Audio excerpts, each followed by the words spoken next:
Əgər izləmisinizsə, bundan öncəki dərsimizdə bu söz və ifadələrin izahını vermişəm. İndi dinləmə olacaq və siz dinləyərkən boşluqları dolduracaqsınız eşitdiyiniz sözlərlə. Bəs bu mətn, dinləmə mətni nə haqqındadır? Onun haqqında biraz məlumat verim.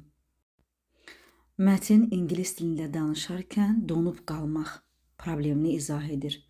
Yəni burada deyilir ki, söz tapa bilmirsənsə və fikir axınının itməsi tək səndə olmur. Bu hamıda olur və bu uğursuzluq demək deyil. Failure sözü baxın orada var idi. Sonra fikir axını, train of thought var idi orada. Donanda panikaya düşməmək üçün well, kimi filler sözlərdən, doldurucu sözlərdən işlətmək lazımdır və onda sizdə fikir toparlanacaq. Bu ifadələr danışanı daha özünə inamlı göstərir və düşünmək üçün həm də sizə vaxt verir.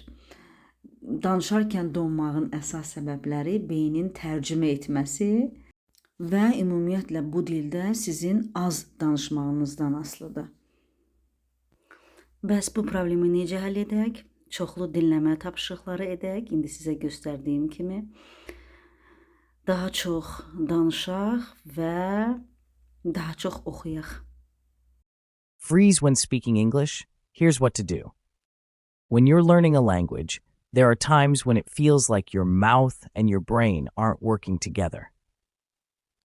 Perhaps you can't think of the word you want to use, or you lose your train of thought, and you just freeze. We've all been there. But when that happens, what do? How do you get yourself back on track? First of all, says Anna-Marie Fowler from the website Speak Confident English, freezing doesn't mean your English is bad. It just means you care about getting it right. Don't panic, she says. A lot of conversations involve pausing and restarting. That's how we communicate. Freezing doesn't mean failure, says Fowler. She believes that if learners freeze, they should first recenter with a phrase. By recenter, she means to take a moment to refocus your attention. You can do this by using some handy filler words like well, ear, or even longer phrases. Linguist Gretchen McCulloch says fillers are useful to learn, and they show that when you don't know what to say, it's a content issue, not a language one. Fowler also says using filler words and phrases, including ones like, let me rephrase that, or let me put it this way, may make you sound more confident to others, not less confident.